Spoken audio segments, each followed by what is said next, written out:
Que Dios les bendiga, nuestros hermanos de Alicante y de todo el mundo. Saben que hemos abierto una iglesia recientemente en Novelda, en nuestra finca de Alicante, y a pesar de que está haciendo mucho frío y lluvia y viento, la gente sigue yendo. Es algo realmente increíble cómo el Señor está bendiciendo esa obra. Este viernes pasado fueron 2 familias nuevas por primera vez al culto. Hubieron algunos hermanos que no pudieron ir por cuestiones de trabajo, pero aún así hubo un grupo precioso. Y también vino un matrimonio de la ciudad de Múnich, en Alemania, y están pensando en jubilarse y quedarse a vivir en Alicante, ¿no? Así que sigan orando mucho por los pastores, por Sara, por su esposo, nuestro hermano Joselo, que está llevando la obra, y también el peso, la responsabilidad de nuestra finca. Hemos tenido problemas con los árboles, algunos de los árboles que plantamos. Saben que hemos plantado más de 140 árboles y aproximadamente con estos vendavales, como 60 no se partieron, pero se cayeron y ahora hay que volver a levantarlos, volver a sujetarlos. Así que oren mucho para que el Señor les dé mucha fuerza, mucha gracia, mucha sabiduría a nuestros hermanos. Nuestro hermano Jesús va a salir también dentro de unos días para Alicante, donde va a estar unos días también echando una mano. Y oren mucho por esta obra. Yo estaba mirando todo el rato, yo muchas veces cuando estoy cantando me pasan unas cosas extrañas. Yo a veces incluso estoy predicando y estoy preparando mentalmente otro mensaje. Es una cosa rara que me pasa a mí, ¿no? Pero hoy estaba cantando y estaba mirando a todos los lados y veo hay algunas caras que faltan. Esa luz, si la dejan quieta, sería lo mejor. Ahí está, ya no tienen que tocar nada más. Estaba mirando para allá, que es donde se suele sentar Anderson, y no lo veo. Pero es que resulta que Anderson fue a Fuerteventura. No me acordaba que había ido a Fuerteventura, salió esta mañana temprano, porque en Fuerteventura tenemos 2 iglesias, una en la capital, en Puerto del Rosario, y esa iglesia celebra los cultos los domingos a la mañana, y luego también tenemos otra iglesia en el sur, en una población que se llama Morrojable, tienen los cultos por la tarde, seguramente él estará ahora mismo allí. Saben que tenemos 2 pastores en Fuerteventura, nuestro hermano Alberto y también nuestro hermano Rey, pero Alberto y Damaris los hemos mandado durante 3 meses a visitar nuestras iglesias en la Florida, en los Estados Unidos. Ellos están bien, mandan saludos. Pido por favor a la iglesia también, por favor, que estén orando por ellos. Entonces, para apoyar un poquito a Rey, para que no se sienta solo con el peso de las 2 iglesias, pues hoy ha ido para allá Anderson y creo que ya viene mañana, ¿no? Mañana ya llega. También nuestro hermano Iván, nuestro pastor en Javia, en Alicante, me mandaba fotografías, las he puesto en el grupo de WhatsApp de la iglesia, no sé cuántos lo vieron. Él está en este momento en Madrid. Saben que en Madrid tenemos una congregación preciosa que no para de crecer, aunque curiosamente no tiene un pastor allí presencial, ¿no? Se reúnen, hasta ahora se han reunido 2 veces, 2 domingos al mes, en el salón de un hotel que tenemos alquilado, pero ya ahora, a partir del mes que viene, se van a reunir todos los domingos, vaya o no vaya un pastor, todos los domingos se van a reunir en ese hotel en Madrid, ¿vale? Nosotros estaremos, Dios mediante, en abril, ahora os voy a hablar de eso, visitando esta iglesia y queremos ir como mínimo un par de fines de semanas, para estar también allí con nuestros hermanos. También les pido que por favor oren mucho por la obra de Madrid. Como se pueden comprobar, hay muchos motivos para orar, hay muchos motivos para estar ocupados en la obra. Y quería comentarles que ya vamos a arrancar el primer martes de abril la escuela bíblica. La escuela bíblica, vamos a hacer un curso intensivo de 3 meses. Yo voy a estar durante todo el mes de abril en Alicante dando 2 asignaturas. Una de ellas es hermenéutica, que como bien saben ustedes es la ciencia que nos ayuda, o la asignatura que nos ayuda a la correcta interpretación de los textos bíblicos, ¿verdad? Respetando el contexto histórico, las costumbres, el lenguaje, etcétera, etcétera. Y también ese mes yo voy a estar dando homilética, que es lo que nos va a ayudar a compartir, a exponer el conocimiento adquirido. Luego, durante todo el mes de mayo, va a estar nuestro hermano Jerónimo dando también lecciones sobre el obrero, la obra y el carácter del obrero, extraordinaria asignatura. Y luego, en el mes de junio, vamos a tener una combinación. Vamos a estar dando doctrinas básicas y fundamentales. Yo voy a viajar otra vez allí para dar todo lo que es el tema de escatología bíblica, todo lo que es Daniel y Apocalipsis, pero mucho más profundo que como se puede dar a veces en un culto. Después, 2 semanas va a estar nuestro hermano Alberto, que ya habrá llegado a Estados Unidos. Él seguirá con el curso de doctrinas. Y después, un pastor amigo nuestro estará también dando durante una semana evangelismo personal y relaciones personales, relaciones humanas. Así es que ore mucho por este proyecto, estamos muy ilusionados, yo personalmente, me imagino que también Jerónimo, estamos muy ilusionados de tener un grupo de hermanos. Ahora, lo curioso es que dentro de este grupo de hermanos, de hombres y mujeres que van a estar allí estudiando, hay algunos que están muy delicados de salud. Por ejemplo, nuestro hermano Yuri, que viene de nuestra iglesia en San Francisco, en Estados Unidos, a estudiar, él ha sido recientemente operado de próstata, ¿sí? Tenemos también a nuestro hermano Gaspar, de Cataluña, que también va a ser operado, ahora Dios mediante, en el mes de marzo. Tenemos a, espero que se queden con todos estos nombres, tenemos a nuestro hermano Fernando, que vive en Andorra. Estuvimos en Andorra el verano pasado, fuimos a visitar a los hermanos allí. Él también está delicado de salud. Y seguramente hay otros casos que ahora mismo no. Sí, Marcela, al final hemos hablado, quiero que sepa la iglesia que hemos hablado con Marcela y con Raúl. Entendemos que no es el momento ahora mismo para que viajen esos 3 meses a la finca, así que ellos no van a estar en la finca en esta primera, digamos, en este primer curso, ¿no? Pero hay otros hermanos también que están delicados de salud. Y hoy me mandaban una fotografía, un grupo de hermanos preciosos que fueron a visitar al hospital a nuestra hermana Diana. Ustedes saben que ella está pasando también un momento muy delicado en su salud. Y yo estuve hablando con ella el otro día por una videollamada y bueno, la verdad es que es un poquito complicado, ¿no? Pero oremos mucho por ella. Nuestra hermana Mónica también, de Madrid, también necesita mucha oración. Y otros hermanos que también están delicados de salud. Que el Señor traiga sanidad y fortaleza a su pueblo. Amén, hermanos. Que Dios nos ayude a estar siempre sanos, a estar siempre bien de aquí y de todo, para que podamos siempre ser eficaces, ¿no? Y servir al Señor. Tengo yo personalmente un anuncio especial y algunos de ustedes a lo mejor se van a sorprender, porque no es mi costumbre y de hecho no lo voy a hacer, pero por si acaso alguien me malinterpreta digamos, el objetivo. Yo no suelo pedir nunca dinero a nadie. Gracias a Dios no necesito pedirle dinero a nadie. Y gracias al Señor Dios nos ha sorprendido, nos ha bendecido y estamos bien en todos los sentidos. Pero hay hermanos que quieren asistir a la escuela bíblica y van a dejar sus trabajos. ¿Saben? Hay hermanos que van a dejar sus trabajos durante 3 meses y no van a entrar entradas en sus hogares para que ellos puedan ir a estudiar. Y son unos cuantos. Tenemos nuestro hermano Domingo de Holanda que va a ir a estudiar. Tenemos 2 hermanos de Fuerteventura también que van a ir a estudiar. Y yo quisiera a todos los que me están viendo en este momento por las redes y a todos los que están aquí presentes, si hay alguien en su corazón que no va a ir a estudiar porque no puede o porque no quiere o por el motivo que sea, pero el Señor pone en tu corazón el deseo de apadrinar, de ayudar a alguien para que pueda ir a estudiar, sería una bendición tremenda. Que tú dijeras, mira, yo no puedo ir a estudiar, tal vez por mis hijos, por mi edad, por mi trabajo, por lo que sea, pero yo quisiera ayudar a uno, o a 2, o a 3, o a 4, o a todos, para que puedan ir a estudiar.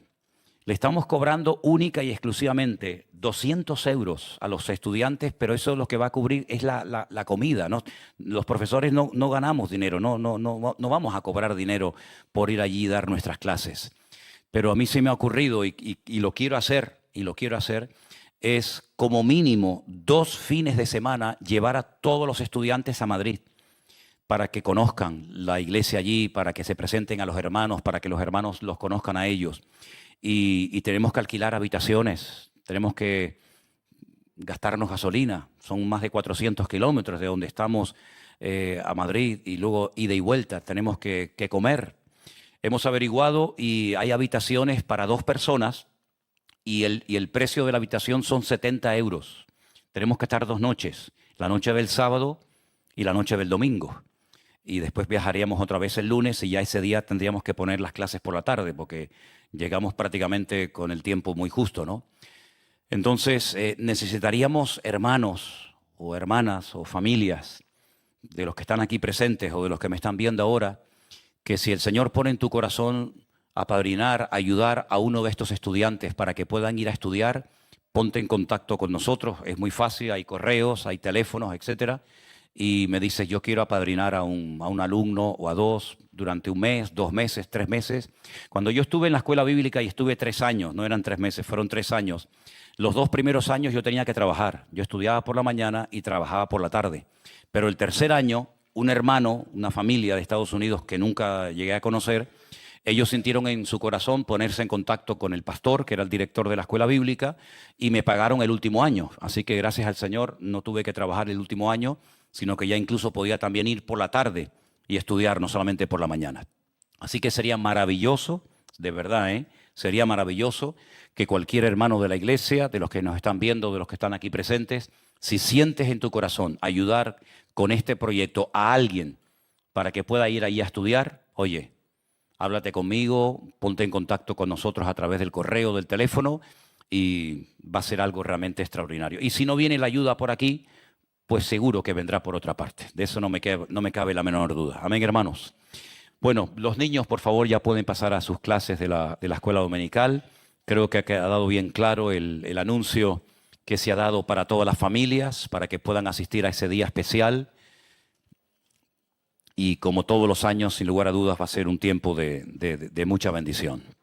Los demás nos quedamos aquí. Si les parece, vamos a orar un momentito al Señor. Antes quisiera dar la bienvenida. Me pasaron un papel, aquí, perdón. Me pasaron un papel con algunos nombres de hermanos, de personas que nos están visitando esta noche por primera vez. Tenemos 3 personas de México. Qué bonito, ¿no? 3 hermanos de México.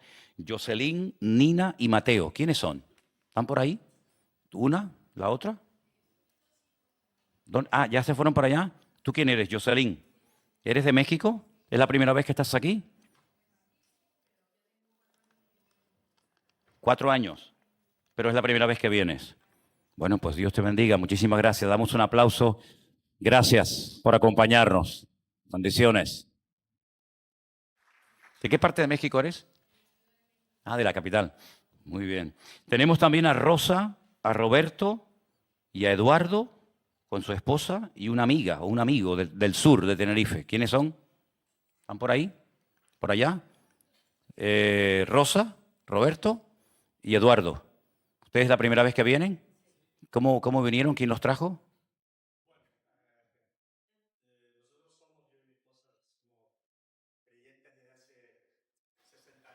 Ah, qué bueno, qué bueno.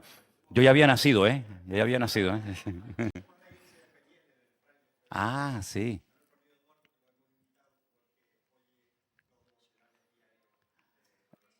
Ah, vale. Bueno, pues después nos saludamos personalmente. Un aplauso a los hermanos. Dios les bendiga. Gracias, hermanos, por acompañarnos. En esta iglesia de momento se pueden dar aplausos. Me acuerdo que fuimos a predicar un año a Orlando, a la iglesia bautista del tío de Elena.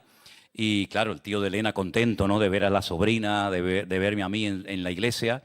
Y entonces dice, bueno, vamos a darles un aplauso a nuestros sobrinos. Y todo el mundo, estábamos por ahí, por la mitad más o menos, y todo el mundo se viró hacia nosotros y nos hacían. Digo, bueno, está bien. Creo que así aplauden los sordomudos, me parece, no estoy seguro, ¿no? ¿No? Pero bueno, un aplausito no viene mal, ¿no? Muy bien, hermanos. Estamos saliendo el martes. Me va a acompañar. Mira, ven un momento. Porque este hombre fue increíble. Yo le pedí un día a él que despidiera el culto y se le ocurre decir una cosa. Ahora más de uno se va a ofrecer voluntario para despedir los cultos, ¿no? ¿Se puedo despedir el culto yo también? Tengo en mi corazón hace años poder viajar a tal sitio. Bueno, hermanos queridos, a veces Dios nos sorprende, ¿no? Con este tipo de cosas. Gracias, Señor, por tu palabra que va a ser expuesta. Te pedimos que estemos atentos y con temor y temblor y con mucho respeto hablamos de tu palabra, Señor, sabiendo que tú siempre hablas a través de ella. Gracias por todos los hermanos que nos están visitando en esta tarde. Gracias, Señor, porque sentimos tu presencia en este lugar, Señor. Tú eres fiel, donde siempre nos reunimos en tu nombre. Tú haces siempre acto de presencia, Señor, y te lo agradecemos. También oramos por todos los que están en sus hogares, probablemente algunos enfermos, nuestras iglesias también que están pendientes ahora mismo de recibir el mensaje. Padre, que tu bendición llegue a todos y a cada uno de nosotros y podamos deleitarnos y estar atentos para recibir la porción que tú tienes hoy preparada para nosotros. En el nombre de Jesús. Amén y amén. Yo el domingo pasado les recuerdo que empecé diciendo que si no fue el año pasado, no lo recuerdo sinceramente muy bien, o el anterior, un pastor amigo mío que es pastor en Israel, en la ciudad de Beersheba, la ciudad de los 7 pozos, como así se conoce, la ciudad donde vivía el patriarca Abraham, me invitó un día a predicar en su congregación. Y fui a predicar a la iglesia de Beersheba. Me traducían, porque yo predicar en hebreo pues todavía no estoy preparado para poder hacerlo, ¿no? Y comencé diciéndole a los hermanos que tenía la sensación de que en ese país hay mucha gente que aparentemente presumen de saber mucho de la palabra de Dios, pero yo tenía la sensación en mi corazón de que del Dios de la palabra sabían muy poco o prácticamente nada. Y así fue, así comencé el mensaje, les hablé acerca del Señor, de lo que Él es, de lo que Él hace en nuestras vidas, etc. El domingo pasado yo les hablé acerca de la singularidad de Jesús. No hay otro como Él, no ha habido otro como Él ni lo habrá jamás. Lo que Él hizo por nosotros, sus atributos, sus nombres, su esencia, su carácter, sus enseñanzas, su ejemplo, absolutamente todo, desde que nace hasta que muere, resucita y asciende, todo en Él es espectacular y maravilloso. Y vimos a la luz de las Sagradas Escrituras, pues aspectos, ¿no?, de la vida más extraordinaria que jamás ha pisado este planeta Tierra, como fue la vida de nuestro Señor Jesucristo. Pero pensando en todo esto, ¿cuánta ignorancia hay acerca de lo que conocemos como el Espíritu Santo? He conocido iglesias que están todo el santo día hablando del Espíritu Santo. No hay otra cosa más importante que el Espíritu Santo. Y parece que... Ahora, nosotros en nuestro idioma, ya lo he dicho muchas veces, simplemente lo recuerdo, nosotros utilizamos mayúsculas o minúsculas según el tipo de espíritu al que estamos haciendo referencia. Generalmente cuando hablamos del espíritu humano, porque la Biblia dice que somos espíritu, alma y cuerpo, esa palabra espíritu suele aparecer generalmente con minúscula, porque está haciendo referencia al espíritu humano, que es la parte especial que Dios ha puesto única y exclusivamente en el ser humano, que es capaz de conectarse con Dios, con la fuente de la vida. Y cuando ese espíritu que se quedó desconectado desde los días de Adán y Eva por consecuencia del pecado vuelve a conectarse con el origen de la vida, que es el Señor, pues es cuando se produce el nuevo nacimiento, ¿no? Dice la Biblia a través de la pluma de Pablo: y vosotros que estabais muertos. ¿Muertos? ¿Cuándo? En vuestros delitos y en vuestros pecados. No habla de una muerte física, sino de una muerte espiritual, porque no solamente de muerte se muere, ¿verdad? Pues cada vez que aparece la palabra espíritu y hace referencia al espíritu humano, siempre aparece con minúscula. Pero cuando hace referencia al Espíritu Santo, la ponen con mayúscula. En el texto original, ni en hebreo ni en griego, hace falta poner nada en mayúscula, porque de hecho no existen palabras con mayúscula. Yo el texto griego no lo conozco, pero el texto hebreo sí lo conozco muy bien y os puedo asegurar de que la palabra Espíritu Santo no es necesario ponerle una letra mayúscula. Primeramente porque no existe, y en segundo lugar porque hay una palabra específica para hablar del espíritu humano y una palabra específica para hablar del Espíritu Santo, y no hay género de duda cuando se habla de uno o se habla de otro. Ahora, a lo largo y ancho de toda la Biblia encontramos que al Espíritu Santo se le dan otros nombres. Y no es que haya muchos espíritus, no, sino que el nombre describe la esencia, la función, el ministerio, es decir, lo que hace en la vida del ser humano. Pero es que lo mismo pasa con Dios, lo mismo pasa con el Señor Jesucristo. Cuando hablamos de Dios, me acuerdo una vez que pusimos aquí en la iglesia hace años los distintos nombres que la Biblia le da a nuestro Dios. Y algunos se quedaron sorprendidos porque no sabían que a Dios se le podía llamar El Shaddai, o se le podía llamar Adonai, o se le podía llamar Elohim, o se le podía llamar Yahweh o Yahvé o Adonai o Jehová, como en algunas traducciones, ¿verdad? Y vimos todos los nombres de Dios. El mismo Dios con diferentes nombres. Y lo mismo pasa con la figura del Señor Jesucristo. Admirable, consejero, Dios fuerte, Padre eterno, Alfa y Omega, Príncipe de paz, etcétera, etcétera. Con el Espíritu Santo pasa exactamente lo mismo. Y repito, no es que hayan varios espíritus, sino que las funciones que cumple es imposible aglutinar en un solo nombre todo lo que Él es y todo lo que Él hace. Desde el primer libro de la Biblia, que es el Génesis, encontramos la primera referencia del Espíritu de Dios. Dice en nuestra versión en español que en el principio creó Dios los cielos y la tierra. Y la tierra estaba, una pésima traducción, porque es una incoherencia, desordenada y al mismo tiempo vacía, pero en ese caos, en ese vacío de todo, el Espíritu de Dios se movía sobre la faz de las aguas. Pero nosotros no encontramos la expresión Espíritu de Dios hasta el versículo 2, pero es que ya en el versículo 1, aunque en español no se ve, ya vemos que está ahí, porque el primer nombre que aparece en la Biblia para definir o para hacer referencia a Dios es un nombre que aparece en plural. Nosotros tenemos Dios en mayúscula y dioses en minúsculas, pero en hebreo no hay mayúsculas, ni solamente hay un tipo de letra. Y dice, Bereshit bara Elohim et hashamayim vet haaretz. Y el primer nombre que aparece en la Biblia para hacer referencia a Dios está en plural masculino, porque terminan im. Y toda palabra, todo término en hebreo que termina así, con una letra yod, mensofit, im, es masculino plural. Y todo lo que termina en ot es femenino plural. En este caso es Elohim, que también se podía haber traducido por la palabra dioses. De hecho, ya lo dije también en una ocasión, simplemente es a modo de introducción, que el nombre de Dios que se emplea ahí, que es Elohim, en los 10 mandamientos se traduce por la palabra dioses. Nosotros tenemos, no tendrás dioses ajenos delante de ti. En hebreo dice, lo yiyeh leja Elohim al panay. Lo yiyeh, no tendrás Elohim, dioses, al panay, delante de tu rostro. Y entonces el mismo nombre, Elohim en Génesis 1 y Elohim en los 10 mandamientos. Pero en el contexto de la idolatría se traduce como dioses y en el contexto de la creación se traduce como Dios. Así que vemos que tanto Dios como el mismo Señor Jesucristo reciben muchos nombres. Algunos le llamaban el Hijo de David, otros le llamaban el Hijo de José. Y tenemos muchas expresiones para hablar del Señor. Pero vamos a empezar por la primera. En Juan 14, versículo 26.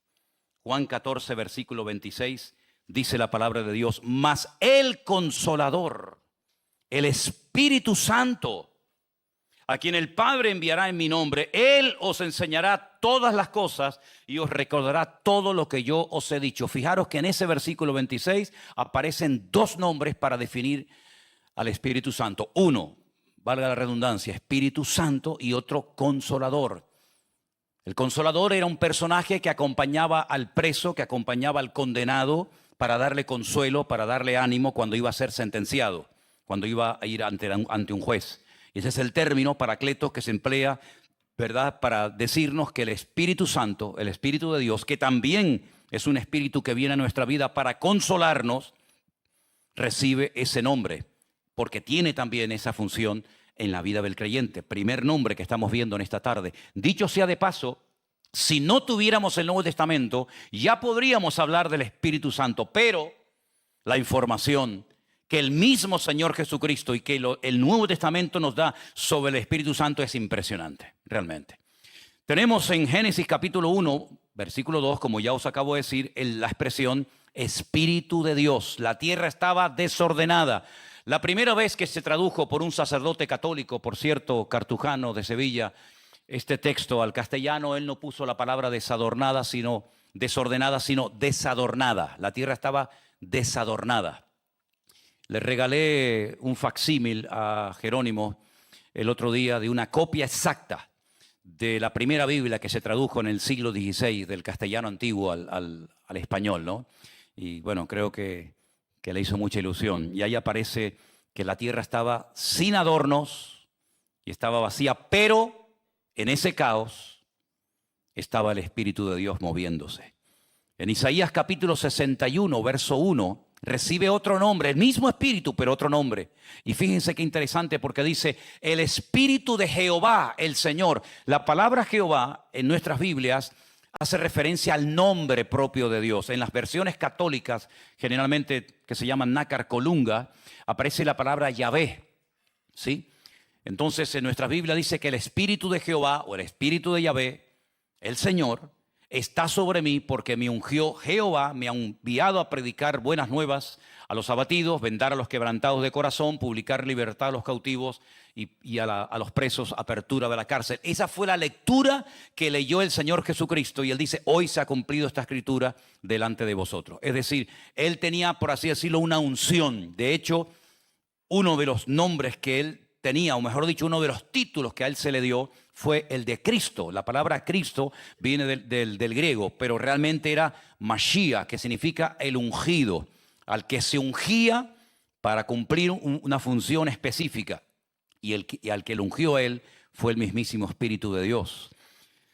Romanos 8:9, voy a ir avanzando para no leer todos los textos, para los que están tomando nota, se le llama a ese Espíritu Santo Espíritu de Cristo, porque ese Espíritu habitó primeramente en la vida del Señor Jesucristo. En Juan 16:13 se le conoce como el Espíritu de verdad. En Romanos 8:2 se le conoce como el Espíritu de vida. Espíritu de gracia aparece en el texto de Hebreos 10:29. En Romanos 1:4 se le llama Espíritu de santidad. Fíjense todo lo que hace, todas las funciones específicas que cumple la presencia del Espíritu Santo en la vida de un creyente. En Hebreos 9:14 se le llama el Espíritu eterno, ¿verdad? Porque no es creado, sino es eterno porque es Dios. Espíritu de adopción, Romanos 8:15. Y finalmente también hay otro nombre que se le da en Primera de Pedro, capítulo 4, verso 14, que es Espíritu de gloria. Cada uno de estos nombres nos llevarían semanas a estudiarlo, ¿eh? ¿Por qué se le llama al Espíritu Santo Espíritu de vida? ¿Por qué se le llama Espíritu de adopción? ¿Por qué se le llama Espíritu de verdad? Cada uno de estos nombres cumple una función específica porque, repito, es prácticamente imposible en castellano con un solo nombre dar una explicación amplia de todas las funciones que el Espíritu Santo cumple en nuestra vida. Pero sí quiero que tomen nota de esto. Él estuvo presente en la creación. No es que vino en el Nuevo Testamento a través de Cristo, como por ejemplo algunos dicen en el famoso día de Pentecostés. No. El Espíritu Santo siempre estuvo. Desde Génesis 1 hasta la amén de Apocalipsis. El Espíritu Santo hizo acto de presencia en el bautismo del Señor Jesucristo. La Biblia dice que se oyó la voz del Padre diciendo, este es mi Hijo amado, en el cual tengo toda complacencia. Y entonces dice que vieron el Espíritu de Dios como de paloma que se posaba sobre él. Luego vemos una manifestación poderosísima de este Espíritu, evidentemente en el día de Pentecostés, en aquella celebración que aglutinaba miles y a miles de judíos de todas partes del mundo que venían a regocijarse por la gran cosecha. Y en aquel día ocurrió lo que el Señor dijo, yo enviaré la promesa del Padre. Que ellos no sabían realmente en qué consistía aquella promesa, pero en aquel día, cuando Pedro está en aquella casa, él se pone en pie y dice, momentito, nosotros no estamos ebrios, Esto no es un disparate como algunos de ustedes están ya por ahí diciendo. Incluso dijo la hora del día que era. Generalmente el borrachito no sabe si es de día o de noche. Yo me acordaré toda mi vida un día en el barrio de la Salud, entré a un bar muy temprano en la mañana, era de noche, veníamos de orar del Monte de los Campitos, estuvimos allí 1 año y pico subiendo de madrugada a orar y bajábamos y aún era de noche. Y un borrachito en un bar que hay allí en la esquina, en el barrio de la Salud, me dice, jefe, ¿qué hora es? Y le digo, las 8, y me dice, ¿pero de la mañana o de la noche? Me dice. El pobrecito no sabía, claro, era de noche, ¿no? Sin embargo, Pedro dice, nosotros no estamos ebrios, son las 9 de la mañana, ¿eh? Esto es lo dicho por el profeta Joel, que en los postreros días, dice el Señor, derramaré de mi Espíritu Santo, y todos conocemos el resto del pasaje bíblico, ¿verdad?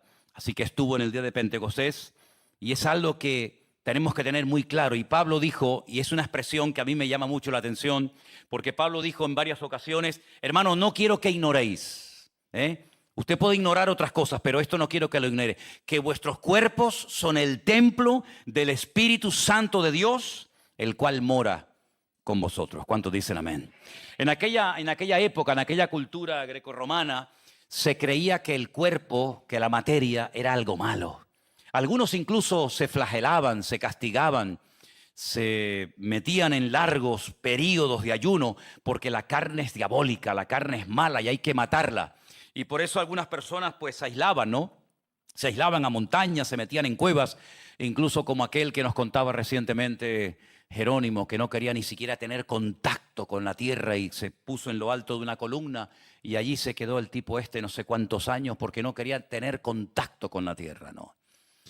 Sin embargo, mis queridos hermanos, nosotros podemos vivir en medio de un mundo enfermo que le ha dado descaradamente las espaldas a Dios. Podemos vivir en paz, en victoria, tranquilos, seguros, porque el Señor ha prometido estar con nosotros todos los días hasta el fin del mundo. ¿Cuántos dicen amén?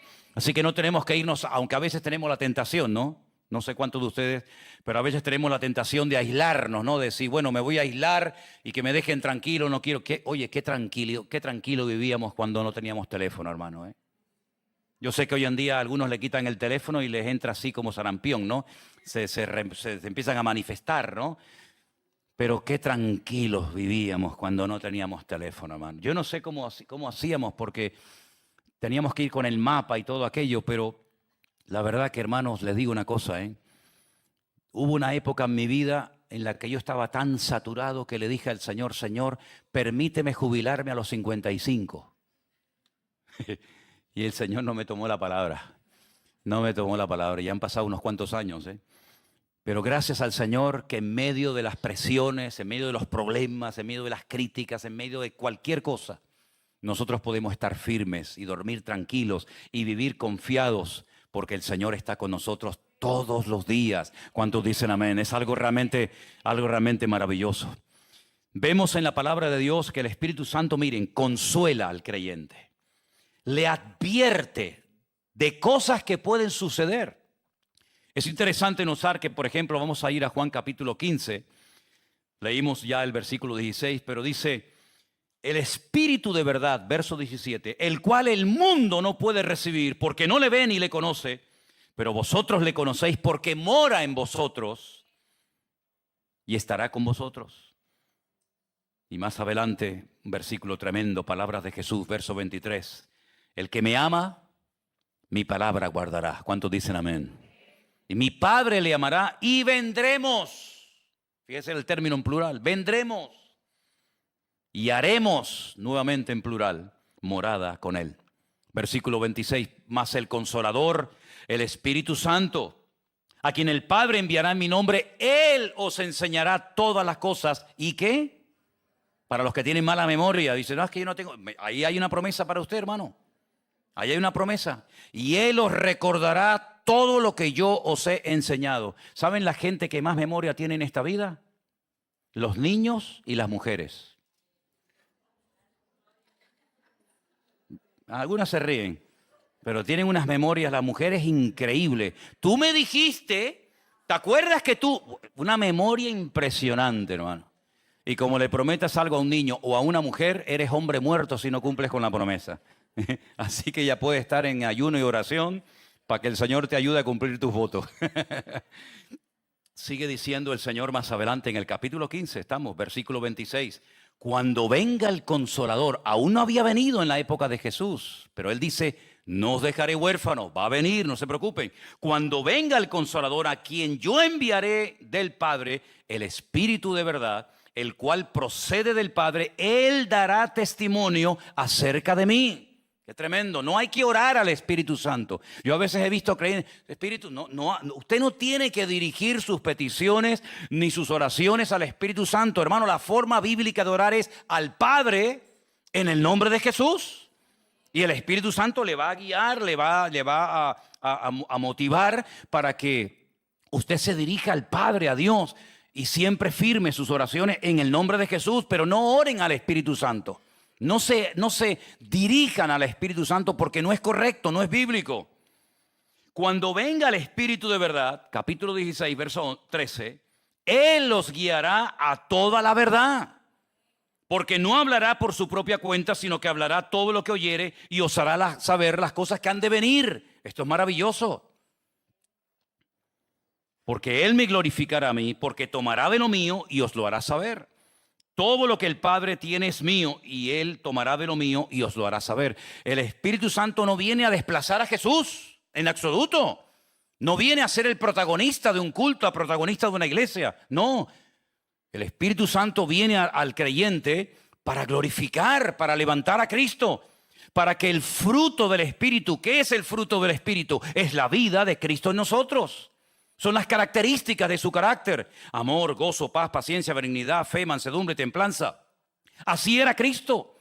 Era el amor personificado, la fe personificada. Era lo más completo que jamás podíamos habernos imaginado. Pues ese Espíritu de Cristo, ese Espíritu de Dios que mora en nosotros, comienza a moldearnos, comienza a cambiar nuestra forma de pensar, nuestra forma de tomar decisiones, nuestra forma de reaccionar frente a la vida, y comienza a levantar, no a Él, a Cristo en nosotros, de tal manera que la gente pueda ver poco a poco y con el paso del tiempo ese cambio, esa naturaleza transformada por el poder de Dios. Amén, hermanos.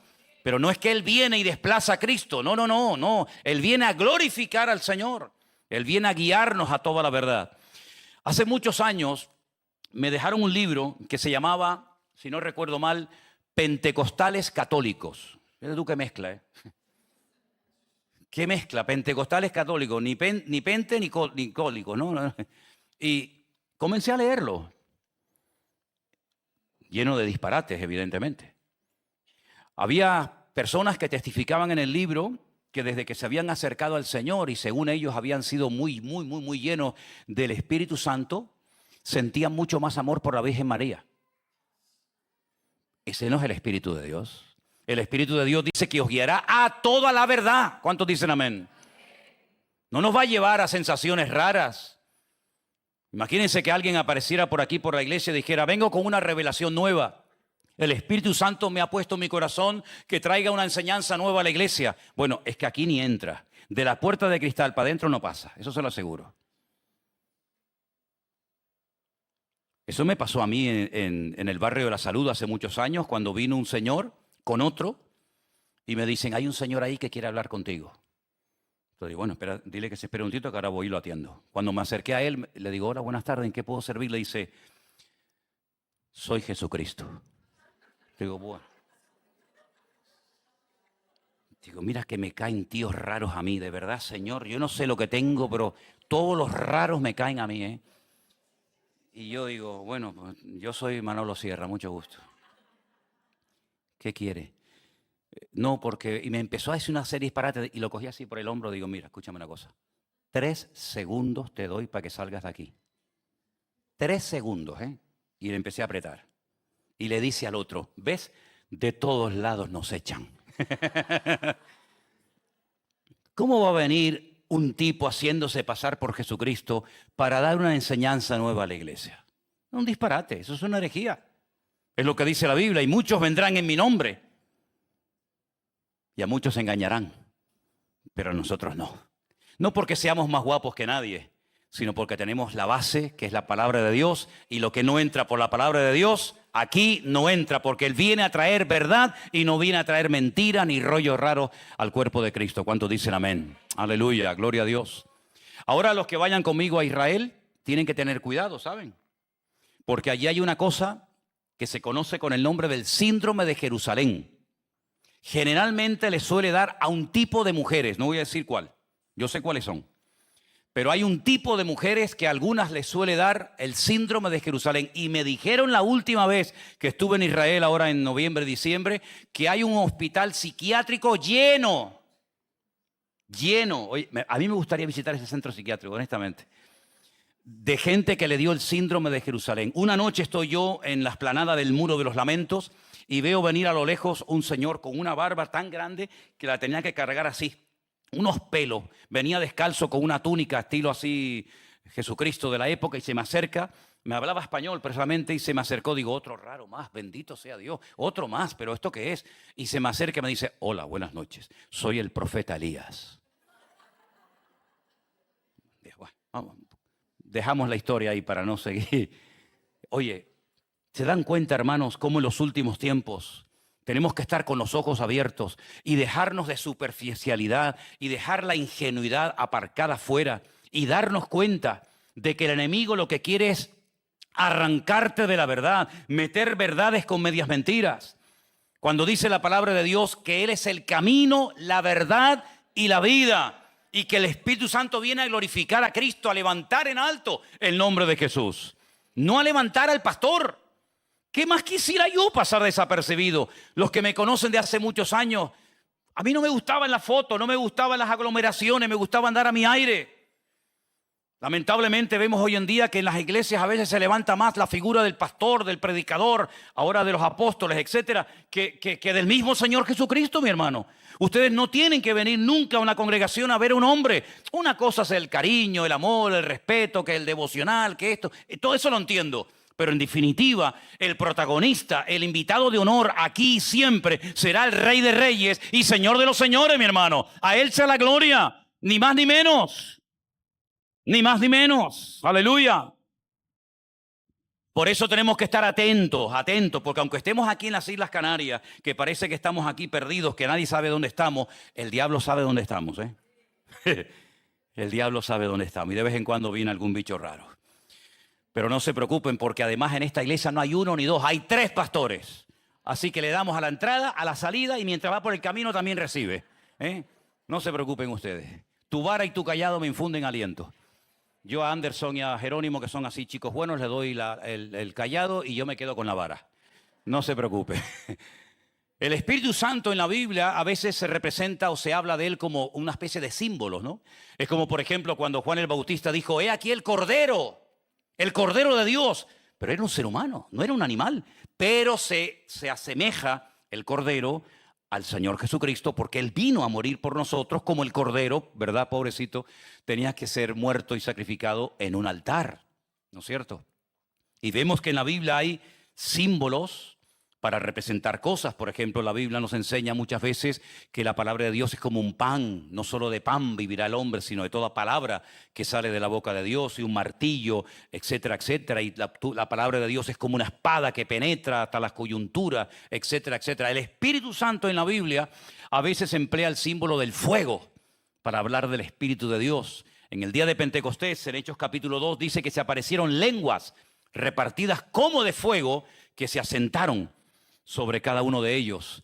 En el día del bautismo de Jesús, ya lo hemos dicho, dice que el Espíritu de Dios vino sobre él como de paloma. También dice la Biblia que en el día de Pentecostés vino un viento recio. Dice, de repente vino un viento que soplaba, el cual se movió por todas partes y fueron llenos del Espíritu de Dios. Dice la carta de Pablo a los Efesios que hemos sido sellados, hemos sido marcados con el Espíritu Santo de Dios. Es decir, hay una marca indeleble, una marca que no se ve con los ojos de la carne, pero el Señor sabe que somos de Él. Por eso tal vez, ¿no les parece? En los últimos tiempos, tratando de imitar, tratando de copiar, porque no sabe hacer otra cosa que imitar, el anticristo, hijo del diablo, intentará también y lo hará marcar y sellar a muchas personas para decir, este es mío, este también, esta familia, este es mío, este es mío. Pues la Biblia nos enseña que estamos marcados. No con un tatuaje, no con una señal visible, ¿no? Pero sí estamos marcados, hay una diferencia. Y el diablo también sabe, el diablo sabe que tú eres un hijo de Dios. No tienes que ir por la vida diciendo, yo soy un cristiano. Tú no te preocupes, que no tenemos que ir por la vida presumiendo de nada, pero tenemos una protección sobrenatural. Es algo increíble cuántos santeros, cuántos brujos, cuántos astrólogos, magos y adivinos han venido incluso a hacernos daño y ellos han reconocido que sus artes mágicas, sus sacrificios de animales que los hicieron, ¿se acuerdan la época aquella en los que vinieron aquellos santeros cubanos a nuestra iglesia del Puerto de la Cruz y alquilaron una de las casas de allí de la finca? Y el primer día el jefe de ellos, fíjate tú, era así, pero bueno, era el jefe. Se me acerca y me dice, el pastor, el jefe de esto, ¿dónde está? Digo, ¿qué quiere? Vengo a destruirte a ti, a la iglesia y a todo lo que tienes. Dios, me pisó el dedo gordo, el dedo chiquito del pie. Digo, sí, venga, vamos. Y entramos en un pique allí tremendo. Mataron palomas, mataron todo. Nos echaron de todo. Y al final, ¿qué pasó? Se cumplió lo que el Señor nos puso en el corazón decirle. De aquí a poco se irán, pero no se van a ir como vinieron. Se van a ir peleados, divididos, arruinados y nunca más los volveremos a ver. Y así fue, desaparecieron. Y ahora esa casa que ellos tenían, ahora resulta que hay unas hermanas viviendo allí en aquella propiedad. Es decir, hermanos, no hay nada que pueda destruir a un hijo de Dios siempre y cuando, subrayo y repito, siempre y cuando usted esté alineado con el Señor. Ahora, si tú eres una cosa aquí adentro y una cosa muy diferente fuera, amigo, entonces las cosas cambian. Pero si usted está en orden, en obediencia, en santidad, haciendo las cosas decentemente y con orden, delante de Dios y también, como no, delante de los hombres, entonces usted puede dormir tranquilo. Usted no tiene que tenerle miedo a nada ni a nadie, porque el Señor va a protegerle. Dice que el ángel de Jehová acampa alrededor de los que le temen y los defiende. Luego nos vendrán a atacar, pero no te preocupes que tenemos a alguien que nos defiende. Por un camino vendrán, y dice la Biblia, y por 7 huirán. Porque mayor es el que está en nosotros que el que viene contra nosotros. Por lo tanto, mis queridos hermanos, nosotros tenemos que tener la tranquilidad, la seguridad que pase lo que pase y venga lo que venga, el Señor siempre estará a nuestro lado. Claro, hay que orar, hay que velar, hay que estar atentos, hay que cerrar puertas al enemigo. Dice, no deis lugar al diablo. Luego se le puede dar lugar al diablo, hombre, claro. Hay cosas que es mejor no verlas.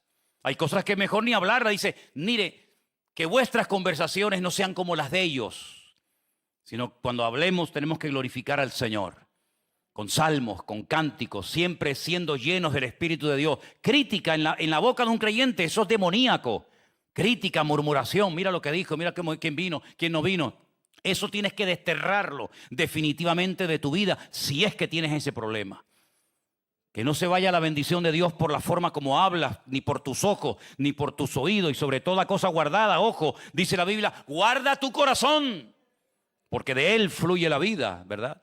Entonces hay cosas que están permitidas, no son delitos, todo me es lícito, pero no todo conviene, dice la palabra del Señor. Hay momentos que en la vida del Señor Jesucristo, Él tenía que ponerse en su sitio y hablar claramente, aunque dijeran, uy, qué duro habló. Apártate de mí, Satanás, porque lo que estás comentándome, lo que me estás proponiendo de no ir a Jerusalén a morir, me estás proponiendo que no se cumplan las Escrituras. Me estás diciendo que yo como Cordero de Dios, el enviado del Padre, el Mesías, el ungido de Dios, no vaya a cumplir las profecías. Apártate de mí, Satanás, ¿verdad? Por lo tanto, tenemos que tener autoridad espiritual, tenemos que tener criterios, hacerte valorar y respetar. Porque una cosa es ser cristiano y otra cosa es ser bobo. Hay cristianos que son cristianos y encima son bobos. Entonces, no, mire, un momentito, no, espérame. No, esos comentarios no me los hagas. No me gustan esos chistes. Claro, en el trabajo te van a decir, mira, este. Bueno, más vale que te señalen con el dedo y que te vuelvan la espalda a que te vuelva la espalda y te abandone la presencia del Señor. Ojo con eso, ¿eh? No estés jugando con el pecado porque el pecado tarde o temprano te pasa la factura. Los pecados que hoy cometes y que no hay un arrepentimiento genuino en tu corazón, cuando seas mayor, te van a pasar factura. Porque hay cosas que tú haces hoy que no le das importancia, que la tienen delante del Señor. Porque hay pecados que una persona puede llegar a cometer y esa falsa seguridad decir, uy, no me ha pasado nada. Primero, no me ha visto nadie. No se ha enterado nadie. Segundo, no me ha pasado nada, sigo exactamente igual. Voy a la iglesia y nadie se ha enterado. Ojo, siempre hay un ojo que nos ve y siempre hay un oído que nos oye y es el ojo y el oído de nuestro Dios Todopoderoso. he aquí un verdadero israelita. Pero si tú a mí no me has visto nunca. Le dice el Señor que no te he visto nunca, si yo te vi a ti cuando estaba debajo de la higuera. Un día le voy a preguntar al Señor, si me permite, ¿qué es lo que estaba haciendo este tipo debajo de la higuera? Porque cuando le dijo, yo te vi debajo de la higuera, yo no sé lo que estaba haciendo, no empiecen a inventar cosas raras, ¿vale? Pero él dijo, ay, Señor, Dios mío, ¿qué estaría haciendo Natanael debajo de la...? Es como decir, ¿qué estás haciendo? Cuando mi madre y yo era pequeño me decía, ¿qué estás haciendo? Yo temblaba porque a mí me encantaba coger una caja, no está Adriel por ahí, ¿no? Que no vayan a oír. Las cajas de fósforo, yo abría una, encendía y las metía dentro y cuando estaba ardiendo todo lo metía debajo del colchón. Entonces, que no me oiga nadie, ningunos chiquititos por ahí.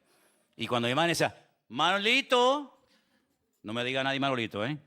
Manolito, ¿qué estás haciendo? Nada, mamá. Y aquello... Quemé belenes, quemé televisores, quemé radios, colchones, sábanas, ropa. Quemé todo. Y si el Señor no me hubiera salvado, lo hubiera aprendido, hubiera sido un pirómano.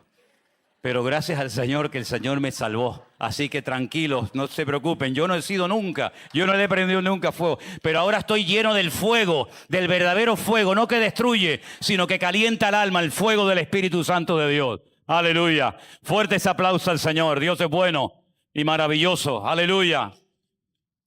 Hermanos, ¿cuántos en esta tarde primero le dan gracias al Señor como creyentes de tener al Espíritu Santo en su corazón? A ver, levante su mano. Es un privilegio tremendo. Mire, yo me crié, y esto lo digo desde la seriedad, pero al mismo tiempo de la tristeza. Porque yo me crié en una denominación donde se decía y se enseñaba que no todos los creyentes tienen el Espíritu Santo. Qué triste esto, Dios mío. Qué triste esto. Qué herejía. A veces decimos barbaridades y nos quedamos tan panchos y no nos damos cuenta de que estamos diciendo una auténtica herejía.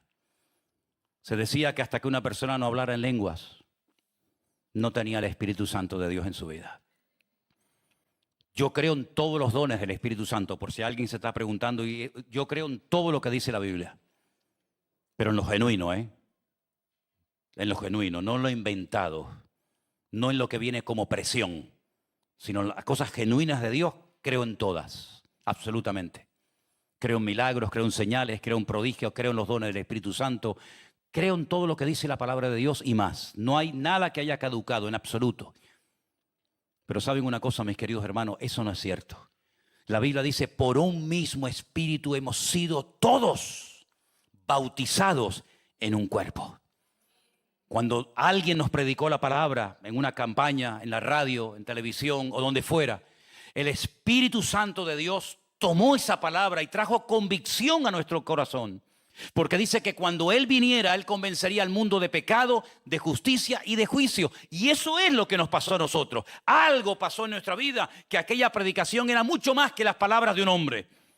Era una espada que el Señor estaba utilizando en aquel momento para traspasar mi alma y para reconocer que delante de Dios era un pecador y que estaba perdido y que por mucho que tuviera, yo estaba destituido de la gloria de Dios por la eternidad. Y el Espíritu Santo trajo convicción a mi vida. Bueno, hay gente que llora, otra gente no llora, eso ya depende de cada uno. Pero lo que está bien claro es que yo entendí que yo no estaba bien delante de Dios y que si yo moría en aquel momento, que podía haber muerto, porque muchas veces estuve a punto de morir, yo me iba a condenar por la eternidad. Y le pedí perdón a Dios por mis pecados. Y en ese momento el Espíritu Santo, nuestro Señor Jesucristo y Dios el Padre, vino a mi vida y a la vida de toda persona que ha nacido de nuevo. Luego las experiencias que usted pueda o no tener con el Señor, eso ya es cuestión personal y suya, mi hermano. Pero que se le diga a una persona creyente, lavado, comprado por la sangre de Jesucristo, cuyo nombre está escrito en el libro de la vida, que no tiene al Espíritu Santo, entonces ¿a quién tiene en su corazón, mi hermano? ¿Tiene aire? ¿Le metieron aire? Vendremos y haremos morada en vosotros. Y Pablo dice, y no quiero que ignoréis esto, porque en aquella época, hermanos queridos, esto era una auténtica revolución, tanto para gentiles como para judíos. ¿Por qué? Porque ustedes tienen que saber, y concluyo con esto, que en aquella época había una mentalidad que decía, Dios no vive en el corazón de nadie. Es que lo siguen creyendo hoy en día. ¿Dónde vivía Dios? En un lugar específico llamado el Templo de Jerusalén, en el lugar santísimo. Y ellos tenían como una especie de círculos concéntricos. El más cercano a Dios, el lugar santísimo, donde estaba el Arca de la Alianza. Un poquito más afuera estaba el lugar santo, donde estaba la menorá, donde estaba la mesa de los panes, el altar del incienso. Otro círculo, el atrio, donde estaba el altar del sacrificio, el lavacro. Otro círculo, el atrio exterior. Otro círculo, la ciudad de Jerusalén. Y así iban ampliando el radio de acción. Y entonces cuando un profeta, fíjense la mentalidad cómo era, cuando un profeta de Dios, siervo de Dios, recibe un llamado para ir al extranjero a predicarle a gente que no son judíos la palabra de Dios, él dice, no, yo no quiero ir allí porque si ellos oyen la palabra, se van a arrepentir de sus pecados y Dios los va a perdonar. Y yo no quiero que ellos se arrepientan para que Dios los perdone. Qué predicador más raro tú. Qué predicador más raro. Y entonces dice que él huía de la presencia de Dios. Pero ¿cómo vas a huir de la presencia de Dios si tú has leído un salmo que Jonás se lo tenía que saber de memoria, que dice, ¿dónde huiré de tu presencia? ¿Dónde me escondo de Dios? Adán ya lo intentó y Dios sabía dónde estaba. Pero él pensaba que cuanto más lejos se fuera de Jerusalén, y si venía rumbo a España, como estaba Tarsis en aquella época aquí, ya Dios no estaba. Pero esa mentalidad ya no va más, hermanos. El Señor está en todas partes y en todos y cada uno de nosotros. Lo cual significa de que si algún día alguno de nosotros cae preso y no nos volviéramos a ver nunca más en ese lugar de tortura o de prisión, no estás solo. El Señor está contigo. Porque el Espíritu de Dios nadie te lo puede quitar ni a palos de dentro de tu corazón. Y eso nos tiene que dar una tranquilidad y una satisfacción de decir, Señor, yo nunca estaré solo. Porque tú has prometido estar conmigo todos los días hasta el fin del mundo. Y Pablo lloraba y escribía y predicaba diciendo, no quiero que ignoréis, compartan, enseñen, instruyan a los creyentes. Y si alguien no se sujeta a esta doctrina, el tal no es de Dios. Porque todo creyente tiene el Espíritu de Dios en su corazón, mi hermano. Y por eso cuando tú vas a pecar o has pecado, te sientes mal. ¿Por qué? Porque hay una alarma, hay una voz interior que te dice, no, eso no está bien. No hay nadie, no te está observando nadie, pero ya no pecas a gusto, ¿verdad? Porque sabes que hay algo, alguien que mora en tu corazón que te dice, eso no está bien. Así que mis queridos hermanos, démosle gracias al Señor por este privilegio tan grande de poder ser templos del Espíritu Santo de Dios. No hay templo en Jerusalén, por eso lloran. Por eso cada vez que hay una boda, ayer tuvimos una, no hicimos ese ritual, ¿verdad? Pero en todas las bodas de Israel, en todas las bodas judías del mundo, siempre se pone en un trapo, una copa, un vaso, y se rompe para recordar el dolor de la destrucción del templo de Jerusalén. Pero es que nosotros ya no dependemos de un templo físico, porque ahora la casa de Dios es aquí en mi corazón. ¿Cuántos dicen amén? Cierra tus ojos en esta noche, aleluya, ahí donde estás. Y dale gracias al Señor, aleluya. Bendito sea tu nombre, mi Dios. Qué bueno, qué bendición tan grande saber que el Señor está conmigo, aleluya. A donde quiera que vayamos, el Señor está a nuestro lado, aleluya.